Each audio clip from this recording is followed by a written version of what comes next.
June 2nd, 2025. The Governing Board work session minutes of June 11th, 2025. The Governing Board meeting minutes of June 25, 2025. The Special Governing Board meeting minutes of July 16th, 2025. Approval of the HED Quarterly Financial Report. SFCC's Agreement A03-26 printer lease. And the Fiscal Year 27 Research and Public Service Project RPSP application. All right, do I have a motion to approve the consent agenda? So moved. Second. All right, and a second? All in favor? Aye. All right, so moved. Okay. Action on items removed from the consent agenda for discussion. No items were removed. Moving on to section 6. Action items on the non-consent agenda. On the non-consent agenda today, we have approval of financial reports. And Mr. Tellis, over to you for the financial reports. Good afternoon. Can you hear me? Is this on? It's on. Is it? Okay. Oh, yeah. Much definitely. better. I can hear myself now. Good afternoon, Chair Pugh, board members, and President Morale. We have an updated financial report. You know, we met a couple weeks ago at the work session and reviewed a preliminary report. But as things have kind of, you know, been adjusted at the end of the fiscal year for last fiscal year, FY25, some additional end-of-year adjustments have been made, but I'm going to read off of the management discussion and analysis. And really what the first report is and has to do with is the fiscal year end June 30th, 2025. So this is the entire fiscal year that just ended a couple months ago. And with that, we saw at the end of the year we had an operating cash balance of $50.9 million. In the year before, we had $48.6 million in the operating bank account, and so that has increased $2.3 million over the year. Tuition and fees revenue totaled $4.7 million compared to $4.5, so that's grown 6% from year to year, and by an actual amount of $260,351. State appropriation revenue totaled $14.8 million. In the prior year, we had $14 million, so that's an actual increase there of $830,500 and 6%. So that category has to do with legislative appropriations increasing and a lot to do with the compensation increase that was approved for last fiscal year. Local mill levy revenue totaled $26.2 million, and in the prior year we saw $25.8 million come in, and so that has increased over the year by a bit over $377,218, and that's increased 1% in that category of mill levy. Other source revenue totaled $1.1 million at the end of June, and in the prior year we had $1 million, and that really increased an actual amount of $70,369. That's 7% of an increase. Total ING revenue was $48.7 million, and in the year fiscal year end 2024 we had $46.9 million, and so that had increased a total of $1,799,542 in revenue and 4%. On the expense side, our instruction and general expenses increased by 1%, totaling $41 million. And then in the prior year, we had $40.7 million. And so that's increased a total of $379,325. I do have to say that we still have some end-of-year entries And so that total expense amount will increase as we're getting close. I think we're about, I would say 85% of end of year entries complete, but there still is a few more that we have to make, and so that expense amount will increase as we prepare for the final financial reporting that we provide to our auditors. You know, as we have to turn in our FY25 audit in November. So with that, if you look at cash and bank, that category, we'll look at the detail here in the detailed financial report. But in all of our bank accounts, our total cash on hand was $69.5 million at the end of June. And so that is made up of a lot of restricted dollars included in there. And some of the makeup of that $69.5 million is $50.9 in operating cash, which is inclusive of unrestricted and restricted dollars there in that amount. We had $489,874 for reserved cash related to our outstanding New Mexico Finance Authority bond issuance, and that's for our microgrid and performance energy contract. And then we have $5.4 million in restricted debt service cash. So those are mill levy revenues that are dedicated and restricted only for paying off outstanding bonds, for local general obligation bonds. And then we have $12.7 million in reserved fund cash for our policy 1-31 required reserves in our plant fund.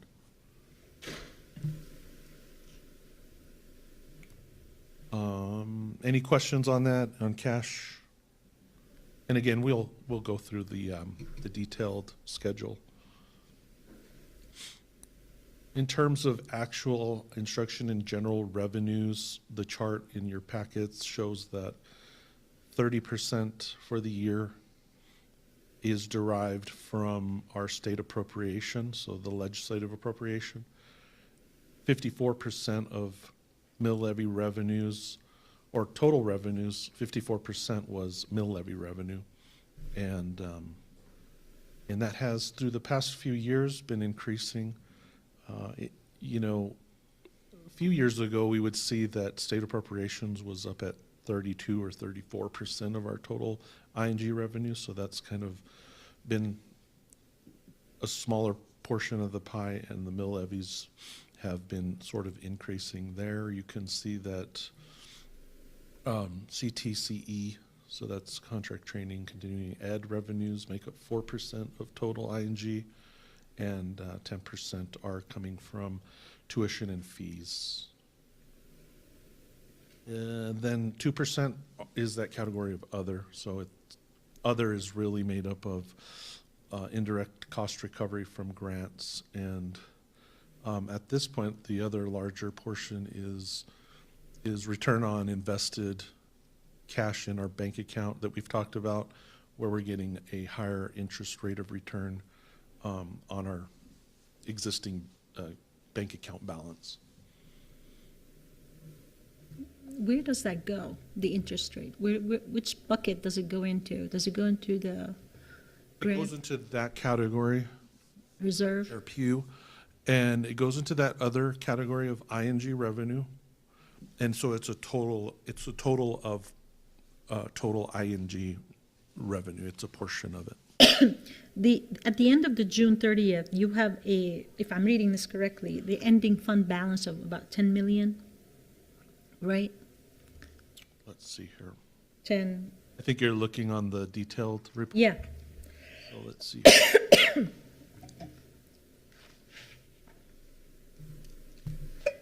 Yes, ending fund balance, correct? Yeah. Of ING. So that includes the difference between revenue and expenditures Yes, for it takes- ING. Does that go back and rolls up as a balance that you start with for this fiscal year? Or do you take that out and put it in in another bucket, in another reserve. So, yes, the way that we come up with that number is it's really, if you look above, you can see that what we have is a beginning balance of $2,803,509. See that number there? It's on the column in orange, headed titled FYTD actuals. Yeah. So we okay. have that beginning balance line item, 2,803,509. So that's what we start with, and then we add the annual revenue of 48,737,082, and we get the 51,540 in revenue available. And then we deduct the expenditures in all of these different exhibits, instruction, academic support, and those together total out to be expenses of 41,084,488, and then it gives us a difference of 10,456,103. So that's how we get that number. Okay, but that 10,000 should be where the 2,000 is now. I'm sorry, that 10 million should be where that 2 million is now in last fiscal year. So we, instead of starting with 2 million, we should be starting with 10, right? However, still I'm seeing early. 0 in the beginning balance of your July 30, the one that ends July 31st. So that's where I'm confused. Yes, so the good catch, because that will roll, but we have to make a lot of transfers, and they haven't taken place here yet. Okay, So this is, remember, this is just the ING line item. This will, if we can kind of imagine going back to the higher ed reporting that we have to submit for our budget. Remember, ING is one line item in current funds. And so you have this report, basically, when you move towards that HED report, it is one line item.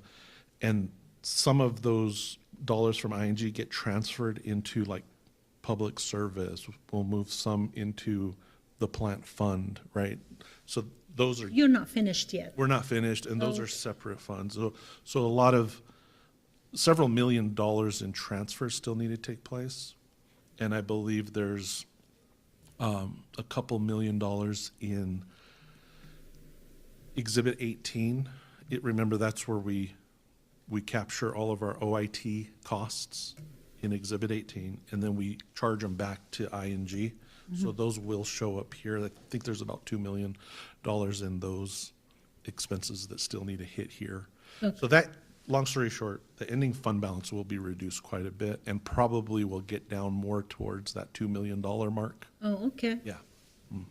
And we'll see that in the audited financials once we present Eventually. those to you. Yeah.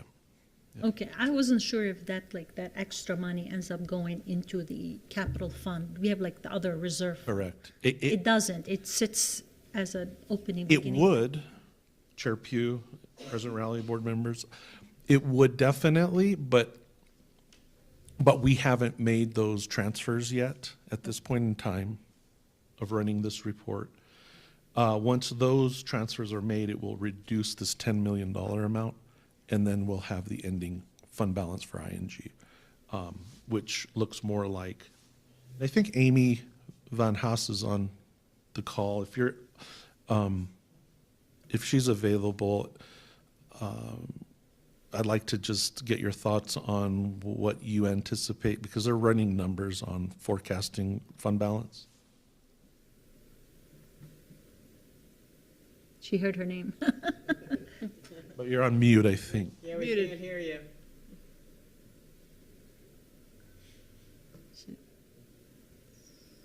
Ooh, hello. There you go. We can hear Amy, you. I can hear you. Yay! We can hear you here Sounds too. like they might You have. too. I think Mason had to give me the ultimate power to talk to the room. So am I in the room now? Yes. You are. Yay! Okay, perfect.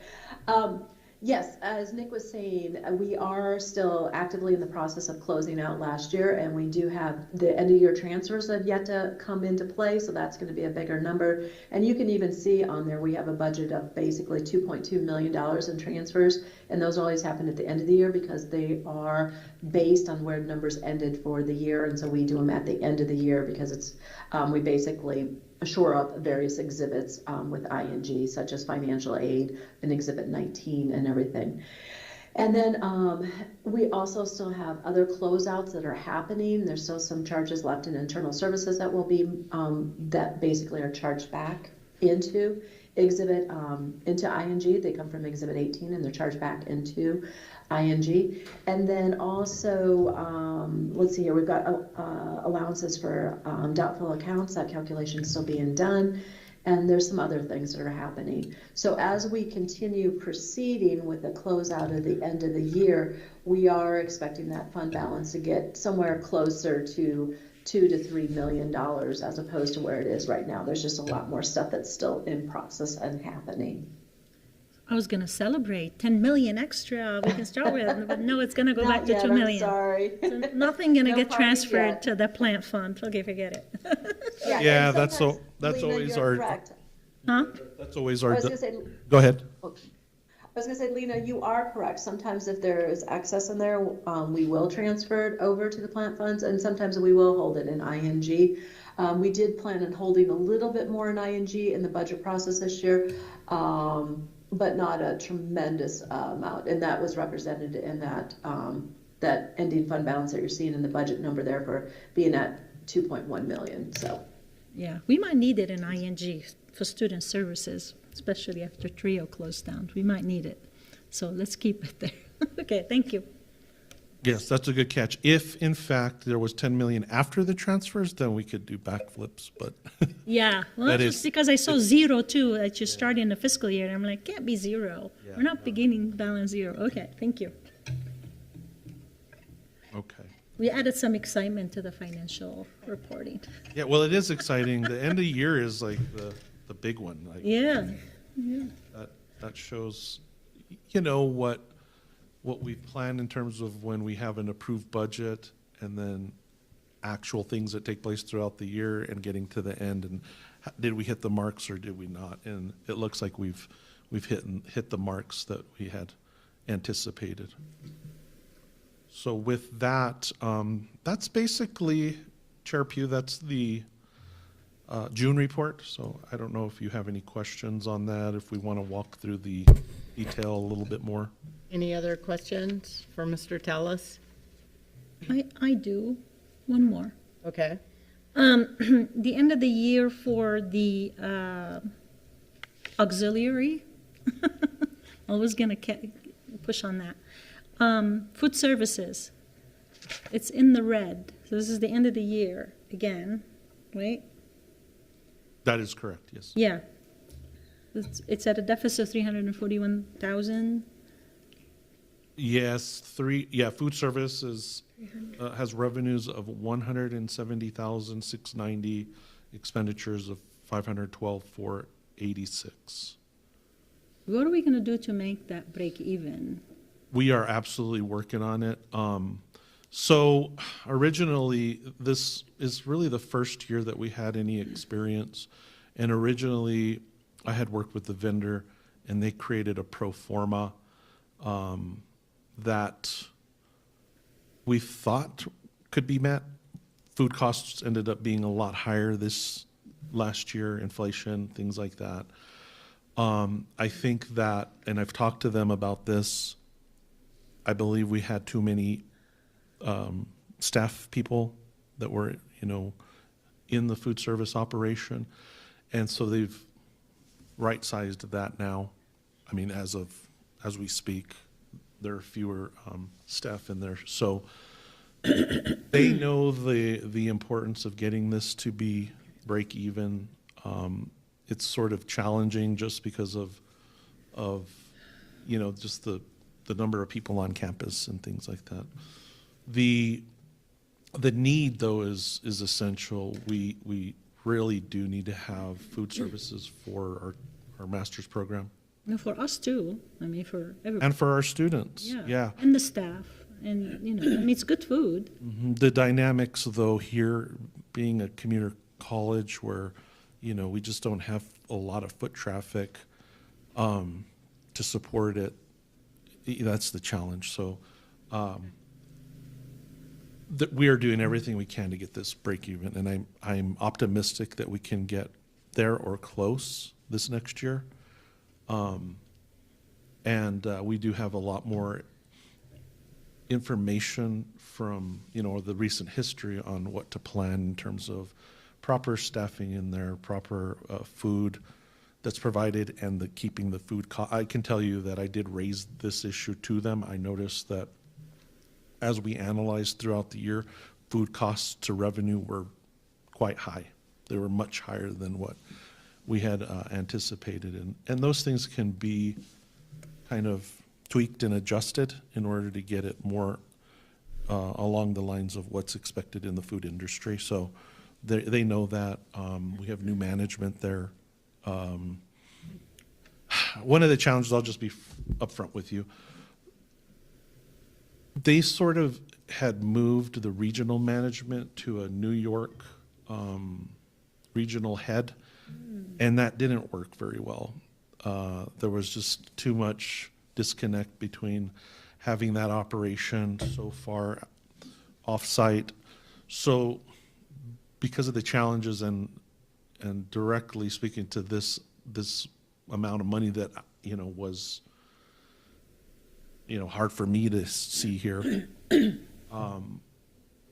you know, I essentially said that this wasn't going to work with that. So they've made some adjustments, and they brought a New Mexico regional person to oversee the operation, and that individual's made a lot of quick changes to that, and I've highlighted the importance of getting this to be something that is financially feasible to the college. So it's I'm looking forward to the next year, but we'll see. I mean, we have to monitor this and make sure that it is something that the college can afford in the future. Yeah. Thank you.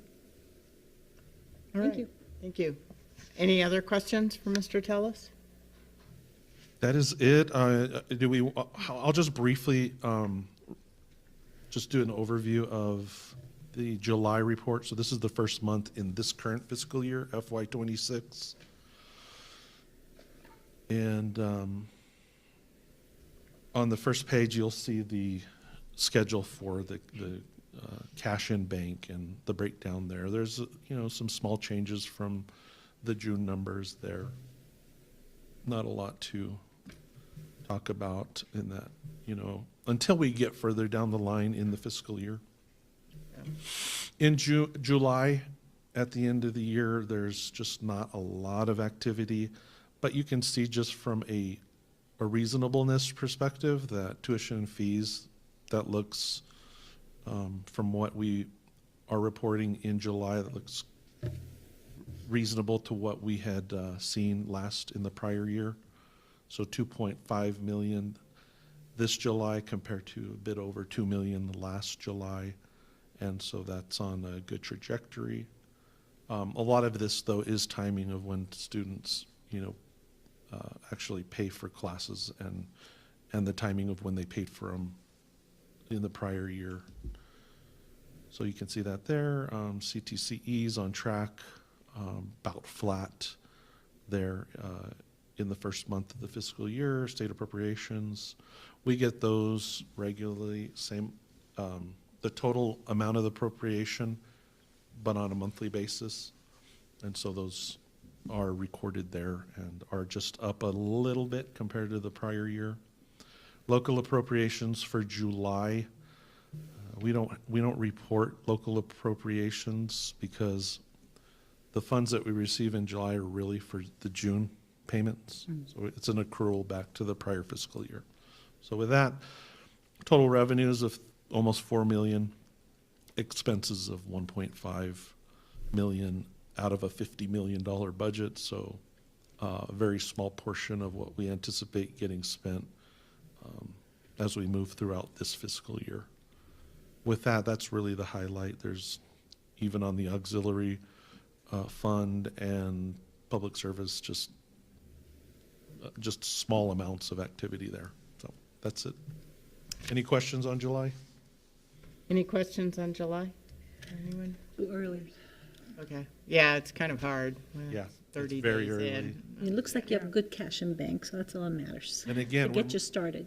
we do move funds, so we're accruing, like I said, July funds back to June in the prior year, and then we're moving some tuition and fees collected in June to July. And so there's a lot of those transactions happening, and depending on at what point in time they take place, might not correspond to the financial reporting that we would like to see, so. Okay.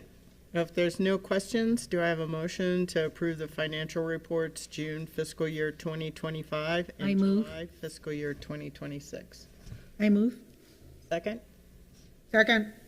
All right, all in favor? Aye. Okay. Thank you very much. Moved. Thank you, Mr. Tellis. All right, approval of policy 7-7, incident response. This is the second and final reading.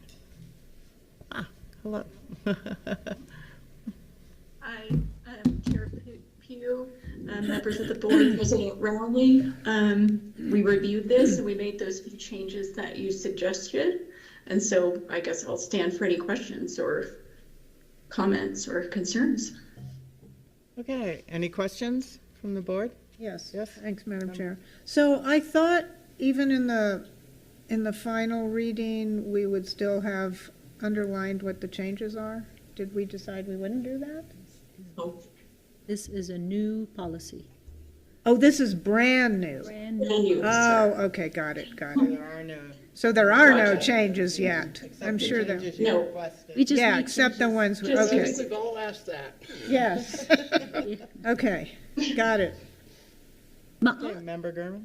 My only question, it's not a question, it's just, I'm just like wondering why the title of the policy doesn't spell out IT in it. Because when I first looked at it and I said incident response, I was thinking incident on campus, some accident, some Like emergency. yeah. I'm just wondering why the title of it doesn't spell out, until you read the scope and applicability, it doesn't spell it out in the title. Well, would you like us to change the title? I mean, there might be some This was reason, I don't chosen know a why. long Just, time just so ago. the board members are aware, policy 7 is IT. Right. It's IT, Yeah. the section I is know. IT heading. So Yeah. if they say incident reporting under IT, And It's we in do there. define incident in the policy, so are Right. specific. That it's referring to a security. You have to read the second, event. you have to read the second paragraph, scope and applicability, to know what this is. But I guess you have an IT section in your this is an IT section. Yeah. policy. Correct. All right. But, Correct. yeah, we- I'm just not trying to be, I'm just like, No. when I first I was alerted to it, I was like, ooh, this is about, No, I think it's, from my point of view, it's consistent with the way all the other policies are named, because of the sections laid out on the website, in particular where they live. Yeah, I think it's fine the way that it is. If it were me, I wouldn't change it. it's fine. If there's a process and a trend, that's fine. I know what I'm looking for. Okay. Any other questions for? All right. Well, in that case, do I have a motion to approve policy 7-7, incident response?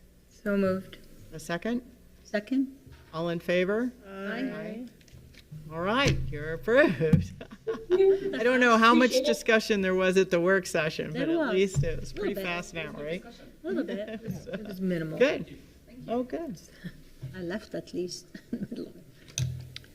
Okay. Alrighty, section 7, information items, we have none. Moving on to section 8, communications, the faculty senate report. Do we have Dr. S.J. Miller on the line? I am here. Hello. Hello, good afternoon, everybody. Wow. Nice to see you. I cannot see the entire room, so hopefully if I over-address, just let me know. So good afternoon, Chair Pugh, President Rowley, Member Thurman, Vice Chair Quintana, Member Wilson, and Member Siegel. I have a very, very short report because we just started back to classes this last week. So the faculty senate has only met once, and that was during convocation. Just a couple of updates. We have our secretary back on with us, Joseph Clemens. We will be having our adjunct votes this coming Friday, so we'll be electing 3 adjuncts. We have invited Dr. Ortiz Gallegos to come speak with us. There was some concern about the changes that happened in through CHESS around the grading scheme this past summer, and we recognize that it was a decision that was based on the operations of CHESS. But many faculty felt concerned that the change happened without any discussion or letting us know in advance. And so we just want to understand more about those processes, and she will be coming to discuss that with us on this Friday. Let's see what else. And based on what we discover, I do see an action item coming out of that from the Faculty Senate, and I will be sharing that with you after we have more information to share back with you. The Staff Senate and Faculty Senate had a wonderful first meeting, and we decided to stagger our start dates. And so Faculty Senate will be starting this Friday, and Staff Senate, I believe, has already met. Is that right, Robert or Michelle? That's correct. Okay. And that's it. So I sit for any questions. All right, thank you. Any questions for Dr. Miller? Yes, Member Gurman? I saw a section about adjunct faculty representatives asking about working on a policy draft to support pay for adjunct work prior to the beginning of the semester. What's the rationale behind that? Our adjuncts would like to have more of a say in terms of their own salary increases. Because we currently don't have adjunct reps, that hasn't happened, and that's been tabled for quite a while. It came up again, so I think that we may see, depending on who is elected, some of the language and the shaping of something conceptual coming from them. I don't know right now. I'll know more on Friday after our meeting. And I'll certainly stay in touch with the board about that. Okay, so the policy is about the pay, not about paying before the semester starting. And just the way I read the sentence, I think I got confused. So it's not like, oh, I thought they wanted to get paid already before the semester starts, but it's a policy. Well, we all do. Yeah, sure, okay. Just want to be sure I'm reading this right. Okay, thank you. Yeah. So it's different, it's about their pay. Okay, got it. I appreciate the clarification. All right. Any other questions for Dr. Miller? All right. Well, thank you, Dr. Miller, for getting us up to speed, and welcome back for Thank the you. Nice to see semester. everyone. Okay. Staff Senate report, Mr. Gutierrez and Ms. Renteria. Are you online? Yes. Yes, I believe my colleague is online. Yes. I saw her name. There we go. Good afternoon, Madam Chair, members of the board. Hello. President Rowley. Thank you for the opportunity to present on behalf of Staff Senate today. I know that you've received 3 sets of meeting minutes from Staff Senate, 2 from our summer semester meetings and 1 from our recent convocation meeting. And I'm just going to highlight a few of those updates from those meetings. At our July 11th meeting, Manager of Special Projects Helen Doherty and our owner's representative Lisa Gavioli from consulting firm NV5 gave a presentation on the new Student Hub project. Staff Senate was very grateful for this presentation, as both Helen and Lisa reminded everyone in Staff Senate that there will be opportunities to provide feedback and comment throughout the process. At our August 7th convocation meeting, Safety and Security Director Chris Gettler gave a presentation on law enforcement on campus procedures. Staff Senate was grateful to Chris for helping staff understand protocols for when law enforcement is on campus.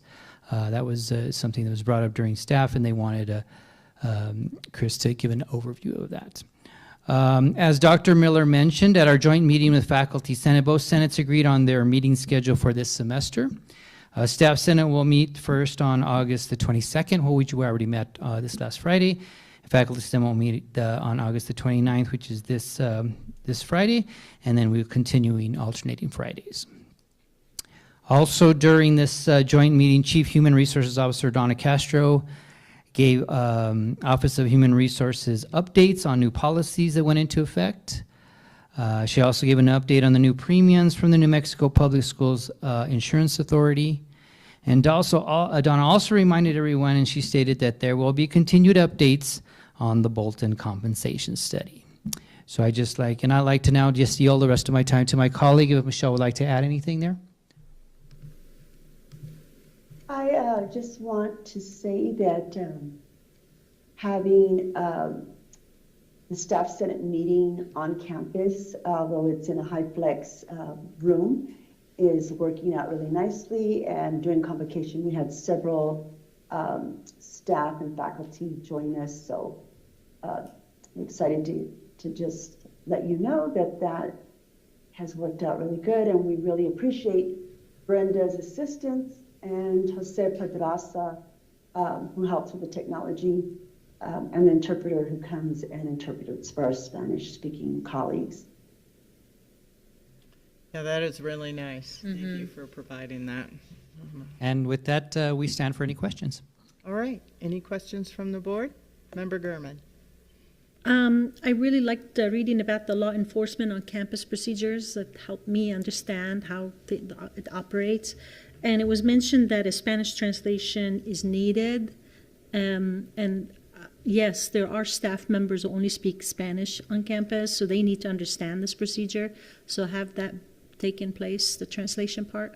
Madam Chair, Member Gurman, I'm not sure. I know that was in the process, and it was brought up many times during the meeting that we do need to make sure that that's available. So I'm not sure. I think it's something the Staff Senate can reach out to Chris again to see if we've completed that. But thank you for the reminder. Yeah, that's important. Yeah. Absolutely. Yes, ma'am. Thank you. All right. Any other questions? Mr. Gutierrez and Ms. Renteria, thank you so much. Thank you. And welcome back as well, even though you guys were here. Thank you. Okay. Item 9, President's Report. Over to you, President Rowley. Thank you, Chair Pugh. I will not be giving an Employee of the Month report because there is no Employee of the Month, not because there were no qualified employees, certainly, but because we did not have a submission, and Audrey has let us know that we need to revamp that process, and so we'll do that. So we'll be working on that so that we get a little bit better response. I do want to note, though, that as everyone has said, the fall semester is off to a start. We have gotten off to a great start, as you can. I think there was some data in your report. Our enrollment is up again for the, fourth or fifth consecutive semester. Just kind of a slow, steady growth back, hopefully, to where we were pre-pandemic. I want to thank everybody who has been instrumental in making that happen, because it takes a lot of people to make that happen and to get people in the door and keep them here so that they can be successful. The other thing that I've been working on quite a bit over the last month or so, mostly giving advice, fortunately not doing the actual work, or it would have been messed up. Our final request through the Department of IT from Chess has been submitted this week. We have requested $19 million to finish up the project. This was as a result, as we had a meeting with Secretary Rodriguez. So the money comes, HED makes the recommendation to the Department of IT, because we are not a state agency. Chess is not a state agency. Although they want to treat us like a state agency and having us go through this Byzantine process of trying to navigate the do-it request for funds. So we've been up and down and trying to figure out how to do this. She was very happy with our recommendation. She was expecting it to be a lot higher, so, I'm good for her for thinking we were going to ask for a lot more. And then that will be the final request and finish up the project for, unless we start up another cohort later on. But I think that, so now the next phase of that is to follow up in some of the interim hearings, especially with LFC, to try to navigate this.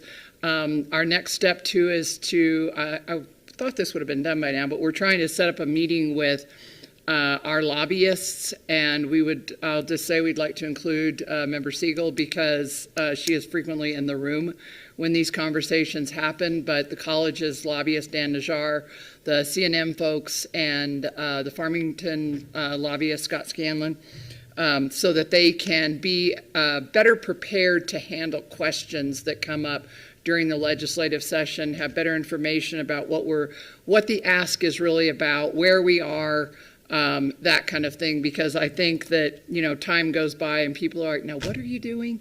And so we're trying to eliminate that.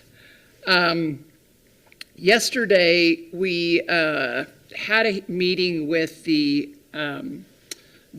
Board of Nursing Executive Director to talk about our nursing program, nursing education in general, the shortage in the state, and what Santa Fe Community College could maybe do differently or do in addition to what we're doing to try to meet that shortage. And so there's lots of possibilities there. But I say this mostly to highlight that all of the direction that we're getting from the legislature, and by that I mean every single one of their committees that even talks to us, is that they're focused on outcomes. And so they're very interested not just in how many students we graduate, but how many students get jobs, and even more specifically, how many students get jobs in our communities. So they're not really too impressed if we graduate people and they move to California. They're looking specifically at teacher education and the shortage of teachers, how difficult it is to keep teachers in jobs because it's such a difficult job. And so, but they want to make sure that we are doing what we need to do so that folks who come out of our programs get hired in our community and that we are meeting the workforce needs in our communities. And so that was a lot of what our nursing conversation focused on too. That is exactly what our conversations with legislators are focusing on in all the interim committee meetings, and that's what's going to happen during the session too. I think I told you a little bit about our capital hearing at the work session, that they're really the HED Capital Committee, which is comprised of HED, LFC, and some other people. But they make the recommendations for the severance tax bond money and also for the general obligation bond for all college projects. They are asking us to contribute more college money to our projects. And so I don't know if it's a real rule, Nick, you can tell me, or if it's just they expect a 25% match, but they expect at least a 25% match. They really think because we have so much tax money, should be matching it probably more like 40%. They bring up CNM matching at 50%, which I don't know that we can do, but they're going to be looking at us to do a little bit more and to fund our own smaller projects without taking them to them. And that is, I think, something they've talked to us about before. So we'll have to be working on that. NMICC has met with the legislative finance staff on dual credit and trying to really look at the legislation that's in place right now. I think it's more rule that really has all of the funding for dual credit going to public schools and not to the college that is actually providing the instruction. So that meeting was actually instigated by Clovis Community College because their new president is from Texas, and that's not the way they do it in Texas, and they do way more with dual credit. So that's how that came about, and that actually is a very good thing for our state because I think they will hold us accountable and they will push us to do more. Yeah, don't mess with Texas. But they are, the point is, it's a really weird funding model. it makes dual credit really expensive for every college, even though we would all admit that dual credit as a program, as a vehicle for high school students to get on their way, get into college, works really well. It would work better for us if we received more of the costs that was expended in educating each of those individual students. So we'll see. And then we also talked about the service areas. Apparently, there is a major discrepancy between the service areas that we have for the public education department for CTE programs and the geographic service areas through HED. They're not the same. So, you know, and they're often the same classes that we would be offering. So, you know, that just means that you have to get permission if you're doing it on campus from different people. And it's very messy, and it's very, I think it's very old, actually, and we could probably update that too. I want to also mention that we are really trying to track our federal funding and pay attention to what we think could be at jeopardy, in jeopardy, what has been in jeopardy. I think people noticed that our TRIO grant did not get renewed for the next cycle. There were some new TRIO grants I noticed, and then there were some renewals, and then there were a couple of big grants in the state that did not get renewed. UNM and CNM both have 2 grants, and the big grants from each one of those colleges did not get renewed. So I don't really know. I suspect it partly has to do with how many students are actually graduating that are TRIO students, but I'm not really sure, and no one seems to be. So we will follow up on that. The other thing is that the Department of Justice has taken a strong dislike to the term Hispanic serving institutions, and so I don't know what that's going to mean. You know, I mean, my guesses are not that positive. I'll just put it that way. You know, we're designated as a Hispanic serving institution because more than 25% of our student enrollment come from Hispanic students. Most of the colleges, if not maybe everyone in NMIC, is a Hispanic serving institution. I kind of think we all are. New Mexico. Yes, exactly. So what that also would mean is that it could really put Title V funding in jeopardy, because you have Title V is a Hispanic serving institution program.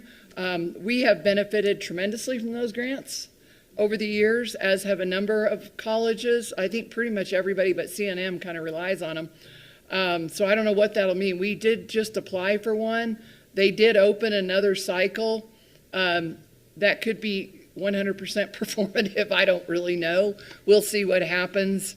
But I think that as a pretty steady funding source for innovative projects is likely not to be something that we can count on right now. We had a really positive convocation, I think. There's a lot of good information. We talked about outcomes a lot. I shared my goals with the board, with the college, because my goals with the board are goals with the college too, because obviously I'm not going to single-handedly do any of those things. But you know, we're working to put all of our resources towards accomplishing those goals.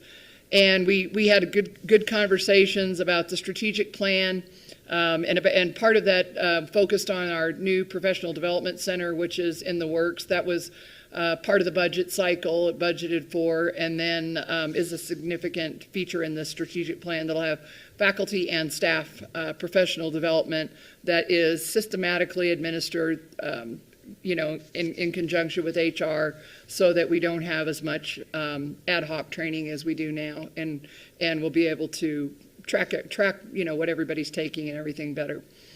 And finally, I just want to mention that on September 10th, Chess is doing an event with the Lumina Foundation. So the Lumina Foundation is one of the premier higher ed access and credentialing think tanks in the United States, and they do a lot of education type events. So they approached Chess and said that there were a number of states that were interested in finding out more about our model, what we were doing with shared services, how we're structured, you know, just all those kind of nuts and bolts. And so on the 10th, representatives from Colorado, Maryland, Michigan, Ohio, Oregon, Texas, and Wyoming are going to gather in Albuquerque because they're next to the airport. Otherwise, we would have hosted them. And talk about, it's kind of a conversational type thing. It's not like we don't do PowerPoints and stuff like that. We'll present a little bit on how we got started, what some of the obstacles are, things like that, and then representatives from those states will be able to ask questions. I think it's a lot of the in states with systems like the SHIO, the State Higher Education Leader, will be there. And then we have also invited HED and LFC from our state to be there because we feel like that's a constant educational thing too. So we're going to educate all those other states and our own people at the same time. But they have been supportive. I just think it's complicated sometimes. And if you're not in the middle of it all the time, yeah, it's easy to get it mixed up. So that is my report, and I am happy to stand for any questions that anybody might have. Thank you, President Rowley. The one thing I would say that I think is probably concerning to everybody is, as we move through this period of potentially losing these funding sources, if we could be analyzing the impact of that kind of out in front of losing them, because we're going to have to make some tough decisions, I'm sure. Well, and certainly we would, and we have, you know, the TRIO thing, we'd heard that was going to be difficult to hang on to. And so, you know, because they were talking about cutting it. That's something, just by definition of the students it serves, anything that has any kind of a DEI thing in any of the work that they do is really vulnerable right now. And so that was one that right off the bat when they started cutting grant, that was identified as something that you should watch. So we have numerous ways that we can serve the students that were qualified as TRIO students through other methods at the college. I mean, accessibility services is already a significant TRIO partner. Tutoring works with TRIO all the time. And so instead of having TRIO in, you know, kind of sort of like the concierge for each one of those students, we'll have to really work to make sure that we're meeting all their needs through all those other identified programs. But all of the services that TRIO students receive, we offer in other ways. So I'm not so concerned about how that's going to happen. It's just that it was nice to have that grant to kind of have an extra layer of service, you know, to provide to students. But the other thing I want you to know is that we report every week, maybe every other week, to the state and to our federal delegation, anything that that we've either heard might be vulnerable or that we know, we're not going to get like a chunk from. So far, everything has been an add-on, like part of a STEM grant that was nice to have, but not something where we can't fulfill our mission, or a lot of people are going to lose their jobs or something like that because they're either people that are doing something else, or we haven't hired them yet, or whatever. So far. I was very worried about adult education at one point, but the governor's office stepped in, and I'm not exactly sure how that happened, but I heard it was like a partnership with some of the stuff that Somos was doing, and that they got state funding to cover what we would have lost from federal funding. And if that hadn't happened, that would have been about a $400,000 hit to our adult education program. We definitely would have had to cut services if we hadn't gotten that money. So, yeah, we're watching it. Move forward with this. Yep. So. Okay. Any questions for President Rowley from the board members? I have a question related to what TRIO services provide and kind of feeding them, I guess, not necessarily feeding them back into the general services because they always have access to those, but I'm curious what the advising model is in general? Like what are we using? Are we doing any sort of case managing? Like how is that working? Because that is a distinct difference between just showing up at an advising appointment, not knowing your advisor, versus having someone who knows you well and is walking you through the system. So I guess, what are we doing now with advising, and how are we going to kind of maybe elevate the service at this point if we don't have TRIO? So, Chair Pugh, Member Quintana, we are in the process of doing that. So we are shifting to a case management type approach to advising. And I wish Tone, oh, there she is. Did you just walk in here? I could have sworn I didn't see you earlier. Thank you.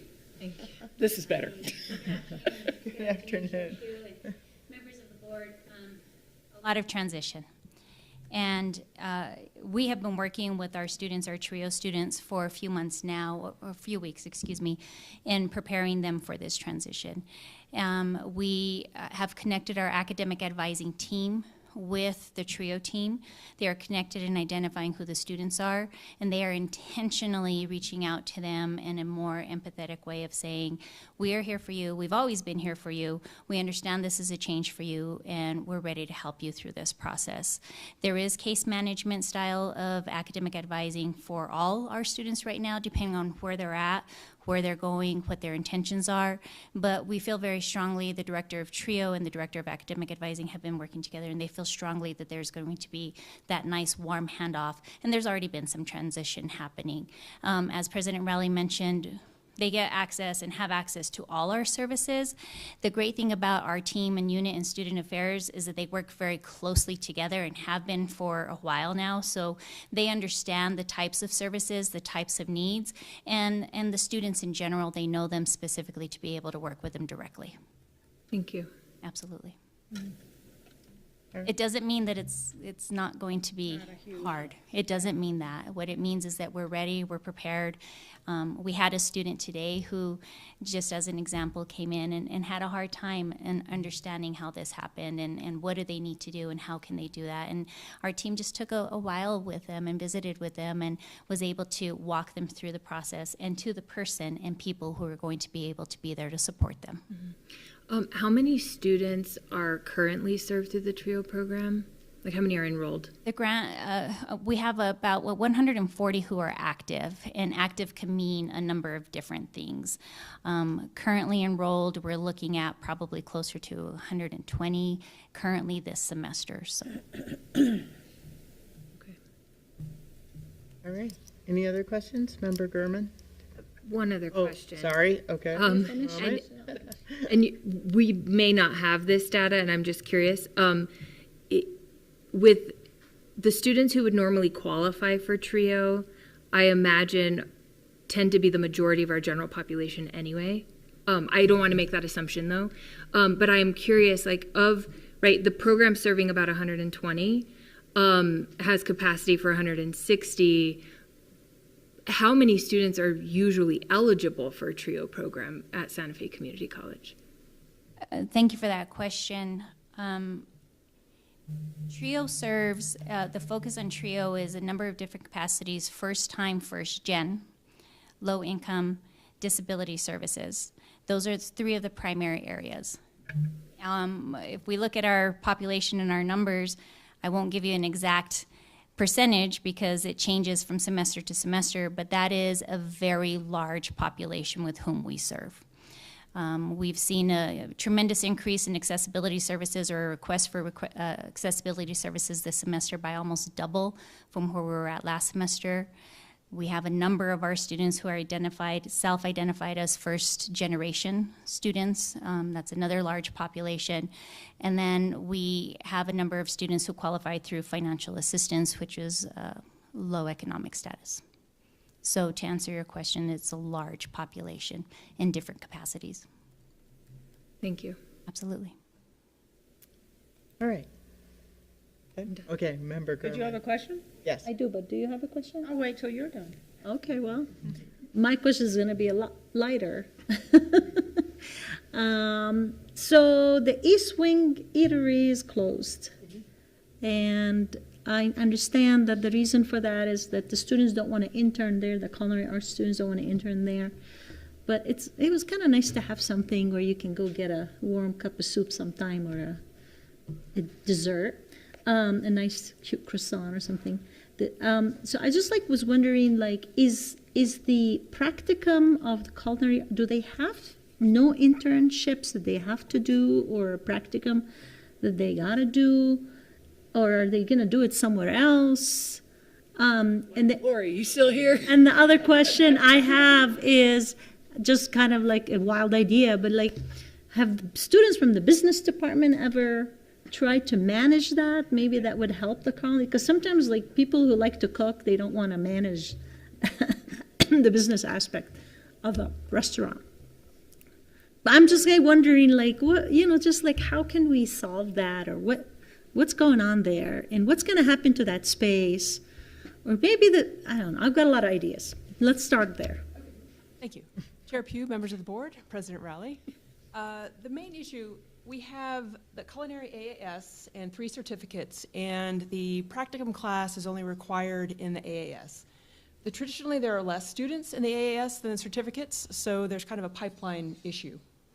For example, another issue is that the hours that they serve to get their 3 credits worth of time ends before the end of the semester. We've tried to supplement that employee portion of the cafe with student workers, and that worked for a little while, but then they're not always reliable. A lot of them left for a higher paying job. So there are several issues related to keeping it open. And food costs, as were mentioned earlier, is another one of the problems. And I know, Board Member Gurman, that you can remember a time when it was open on a regular basis and they had soup and all kinds of things. It's been a long, long time since that's been the case. And so we've maybe been able to keep it open one day a week, but there again, if we face some of the problems that Dean Saylor describes, we've not been able to open because we haven't had the staffing for it. And so there's been a struggle for quite a long time, and it's a very expensive thing to run. And so, you also have to have students in the culinary program that get to the point where they need that practicum. They don't come in needing it, and they got to have enough experience and all to get to that point also. So where are they getting their practicum now? Then? So there are internships out in the community. Dean Saylor is working with the program head, Jerry Dakin, who the 2 of them will work together to kind of reorganize that requirement, and more than likely it'll be an internship type situation outside in the community. But I should let Dean Saylor speak to that too. We've been working on other ways to help serve our students. The internships is what we have right now in the catalog, so that's the vehicle that we're using. But we've had a couple of good meetings with the culinary department to brainstorm ideas and trying to think of other ways to serve our students. I wonder if we can open something like that in the fitness center where there's so many people coming and going. And, after exercising, I don't mind getting a dessert. And before exercising too. But, I think but it's not the issue of revenue, it's more of an issue of staffing, it sounds like, of staffing with students. Okay. So it wasn't a sustainable model financially. Yeah. It's not. Yeah. And if I can add, just to remind everybody that, anything that's run as an auxiliary service, we're required to have it break even. And so, we're struggling with the main food services to get them on even footing. And so something that's more niche like the East Wing Eatery, I mean, when it's working, it's really cool. Yeah. But we really have, there have been weeks that go by where there's no one, we can't open it and then we have a staff person who is a full-time person who doesn't have any work to do because we can't open. And so it just all became, it just didn't work at this particular time. So I felt like our only option. Okay. Was the last viable time it worked when we had the person that was also growing the vegetables outside? Was that connected? Am I thinking of something else in my mind? No, I wouldn't connect the two. I mean, the two areas, the soil garden and the East Wing, did work together, and the soil garden supplied some of the produce and things like that to the East Wing. But our greenhouse has the ability to do that and has done that also over time. So it's not really that piece. But I was saying to Lori, this has not ever gotten back to even where it was prior to COVID. Yeah. It's kind of been fits and starts. Yeah. Mm-hmm. Any other questions, Member Gurman? I do have a question to President Rowley, and this is just something so we can go on record. I heard a rumor that I want to dispel, that we sold 40 or 50 acres to Netflix. Okay. And this came from someone who's employed by, and this rumor came from someone who's employed at the college. So I told them that is completely absurd. So I just want you to go on record to say that. That would have been, I believe you do too. That would have been all over the paper.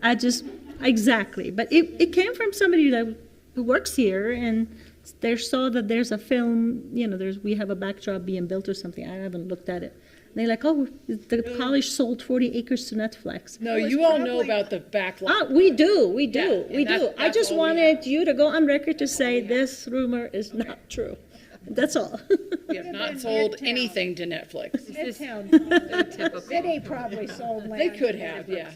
I think there's some film activity going on at Midtown, so they could be. Yeah, and I don't know, because I've heard that the Netflix facility in Albuquerque is not really functioning right now. They did 2 movies last Yeah. year. Filming is not doing well right now. No, it's not. No. So why would the city contract to have another film program created in Midtown? I don't know. And that's why, honestly, our project, I feel like, is almost no risk. It's land that we have in the back that we're not using, that we don't have any plan to use. Somebody has given us the money to go in and do the work to make the site ready. They're not building anything other than plywood buildings that can be torn down or kicked down or whatever. And so it's not, like we're not making a major investment in anything that's got to stay that way. That is exactly the statement I would like to go on the record. Thank you very much. You got it out of me. I got it. And Jim, I don't know if you... Did you have something to add to that? Chair Pugh, I could just add a little bit of that. I think it's not coincidental that that's the amount of land that we leased to Mosaica and is involved in this. And as always in the case of juicy rumors, there's a little kernel of truth. Yeah. Like I say, a meringue, you whip it up. And so we have been talking with Netflix, and particularly with some people involved with Netflix, about the possible use of the backlot when the backlot's ready to use for training. So you see, talk to Netflix, backlot, 50 acres. Yeah, so there's exactly. how that goes. And I'm like, And so Thank I will tell you, this is not a rumor, it's actually true, but it's a special group that is led by Ryan Reynolds that's been talking with us. So there's your juicy tip. oh, this is where it's coming from. So I'm not seen him personally involved in this, but it's his people. So I think that's where this is coming from. So Thank you for the clarification. Wow. Okay, any other questions, Member Gurman, just so we can close that out? Okay, Member Siegel, over to you. My question is about Pell Grants. What is happening? Have we seen? The only thing that I know, and Thomasina, you may have a little bit better information too, so the amount has been reduced a little bit, is that correct? The amount that you're allowed to get if you get a full Pell. We do not have a significant number of students that even seek out Pell Grants. Normally, I would have said we should be trying to boost that number. I don't know right now if that makes even any sense at all. They're also they've raised the number of hours that you have to take to receive a Pell Grant. So it used to be a long time ago that you had to be a full-time student. Then they, started offering Pell for part-time students, and then, sometimes there'd be summer Pell and sometimes there wouldn't be summer Pell. But now they're making it more for it's for full-time students. There's been rumors about workforce Pell, and I think that may come to be, but it sounds like workforce Pell, Chris, correct me if I think it's still focused on credit classes. Is that correct? So I don't even know that, I don't really think it's changed that much other than they've made it slightly more restrictive and put a little bit less money in it. Chair Pugh, President Raleigh, board members. The Congress did pass Workforce Pell in this big bill that they had. But they're first of all, they have to write the regulatory requirements. So we'll see how long that takes. Secondly, they want to specifically focus it on non-credit programs that meet for at least 150 hours. And so it's going to be just a little slice probably of non-credit workforce or particular kinds of programs.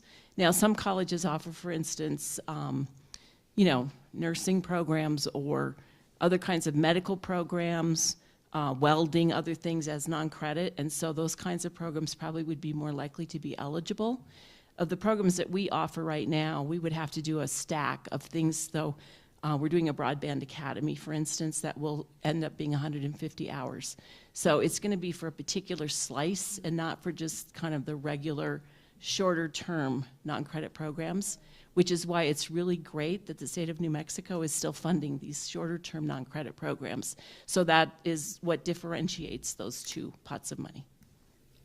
The other thing that I would add is that the Opportunity Scholarship has protected our students in ways that most other states don't have.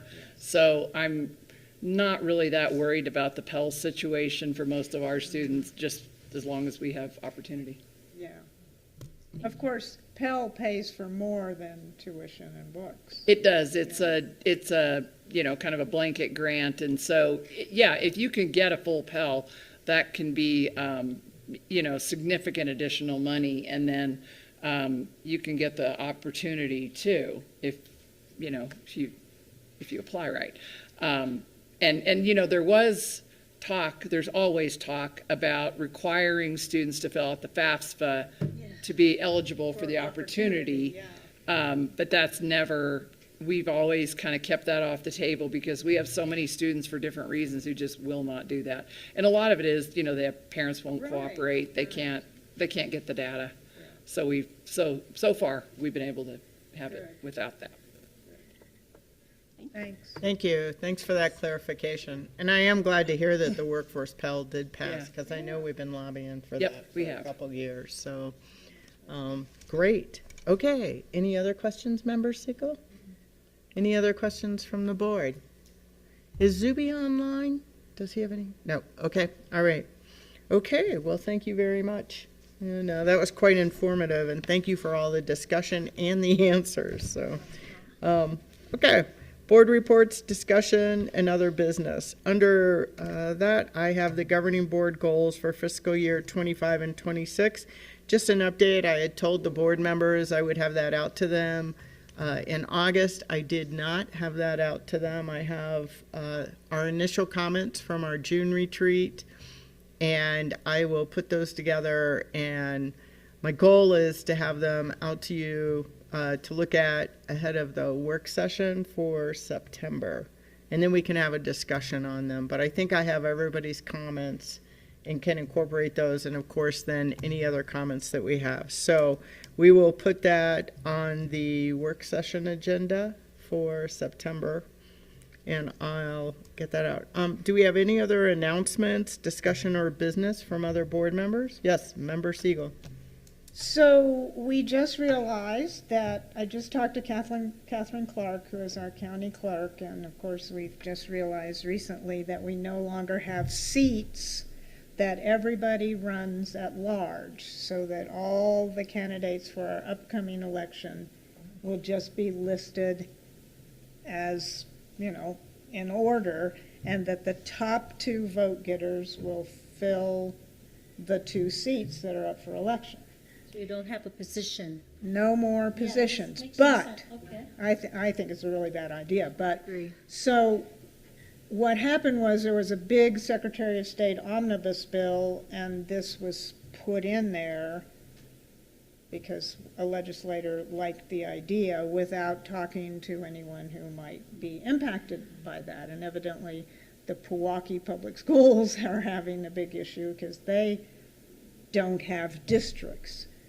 Now, I think that we should have a conversation with our attorneys, and the county clerk suggested perhaps that we would be the ones, this is what we need our attorneys to tell us, that we would be the ones to create the districts, and a possibility might be to follow the Santa Fe Public School districts, which we both serve the same area.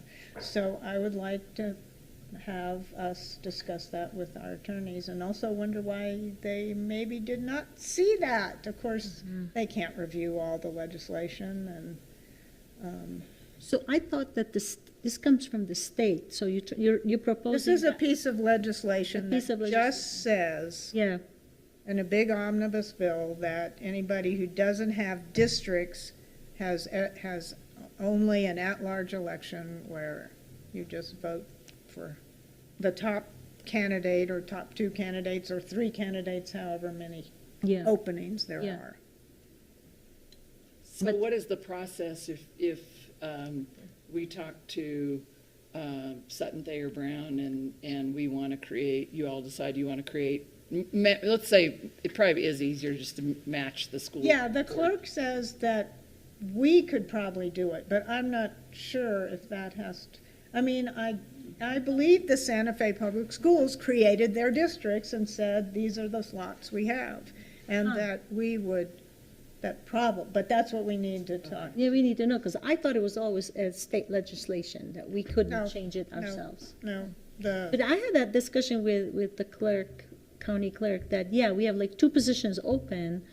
You know, what really if don't what if 2 people go for 1 position and then the other position get nobody?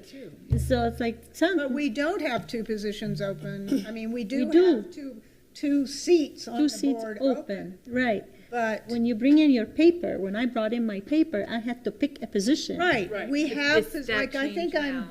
That changed position now. 5. It's different and now. She so- solved So that. this is the first time. So she that we've solved done it that. This is the way, first right? time.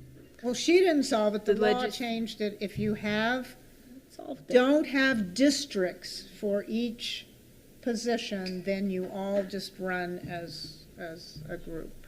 And the 2 people with the highest. Votes. Okay, but that solved that little problem. But I agree with you, having districts would be better. Right. But I'm So- just saying, at least to solve the problem of, when you walk in with your paper, you have to choose a position, not knowing at 5 o'clock if there's gonna be someone else coming in for that same position. Okay. Right? And Well, so, And I think that could still be the issue, because if you all have like a geographical district that you represent, that process where you come in with the paper by 5 They o'clock. have to see if you live in that. Yeah, they'll have to verify that you Yeah. live in the district. Now I guess they verify that you live in the county. And then there could be like, and you wouldn't know until the end of the day Right, that, who's you know, running like if there are against 2 you. people in your district that were running or whatever. I really like that idea too, because we need representations I from agree. different geographical areas. If we can, I thought I asked about it and they said it needs legislation. We asked about, didn't we ask about terms? Like the limit, Maybe like the terms. years? I think Maybe we that's asked what about we were terms. investigating, not the districts. Okay. The term You're right. amount is in the statute. I Yes. think we're the only ones with 6-year terms. 6 years, yeah. Clovis has 6-year terms. No, but- I mean, community Oh, colleges community college, yeah. are the only ones in the statute that have Yes, 6-year terms. I think that's true. Yeah. Maybe we should ask about both. And we change both. Well, we'd have to change the statute for the term limit time. Well, if both need legislation. all right. So I would like to add, or anything more on that. 2 things. So you mentioned the priorities for the board. And because we have folks here, 2 things that I'm interested in hearing about, and I'd like everyone here to know.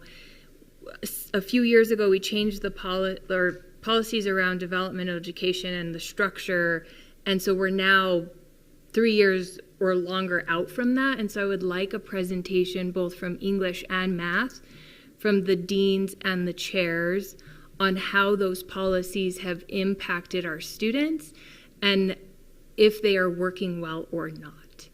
And part of this, right, I think it's important for us to follow up on this change that we had made, but I was not secret shopping. I had to bring a student to get them registered at the last minute, and was learning more about how the math stuff had changed. So I was more aware of how English was changing. I wasn't as aware of how math was changing. And so it was really interesting for me to hear that 2 of the courses that would have been considered developmental at one time are now credit-bearing college-level courses. And I could have misunderstood this, right? So there's fundamentals, and there's one before that, survey of math. Survey of math. Yeah. And so I'm curious, just again, this is why I'm asking for this presentation, because it was not clear to me how this all changed. And again, the implications on our students and the implications for the institution. So would like to hear about that. And it doesn't have to be at the next meeting. I think there's probably some time that folks need to prepare that data. So I'm thinking maybe October or November board meeting. That's on. Okay. All right. I feel like there was one other one, but that was the main one for me right now. All right. Got that? Got it. Okay. All right. Any other? Well, that's just that you mentioned the October board meeting. Maybe it's not too early to mention that we have a conflict for the October 22nd board meeting. We do, Member Yeah, Gorman, so and we we need to- talked about potentially pushing that to the last week in October, 29? 29th, the board meeting, because Yeah. we're going Because to be we are going to be at least I'm going to be at a conference for the 22nd. and the President Rowley too. The 29th. So we were wondering about maybe moving it to the 29th. Because I think that'd this be. is the conference that, The ACCT conference. Yeah, I thought about that too when I was looking at it. yeah. So maybe we can look at that, Audrey, and see about moving. Thank you for bringing that up. That was on my list. All right. Thank you. Anything else from the members of the board? I have to give a shout out to my spin instructor, Kimberly Hopkins. I have been going strong for 2 weeks. My energy level is up. My mental health is great. I highly recommend it. What is this? If you are not taking a spin class, everyone should be in spin with Kim. Oh, Wait hey. a minute. That means I have to give a shout out to the Aqua Zumba. Yeah. That's also And- a great class. And I mentioned that I was not secret shopping. And so I did get a very personal glimpse into the first day of classes, registering someone who had applied on Saturday, and it just went so smooth. Now, granted, they had me there to walk them from place to place, but right, we had all the problems. The account wasn't working. We had to go to IT. Like, we had to do all the things. We did this in an hour or less. Financial aid, registered for class, like, did all the things. And so I just have to say, like, great job. Like, that felt like a much more streamlined process. And again, shout out to Jonathan Harrell, who advised the students. And he was wonderful. So thank you all. And I don't know the folks' names at the desk, but got the student registered quickly, and it was just awesome. So good job. Those are the things we like to hear. Good job, everybody. Great. So, all right. Any other questions, comments, discussion from the board?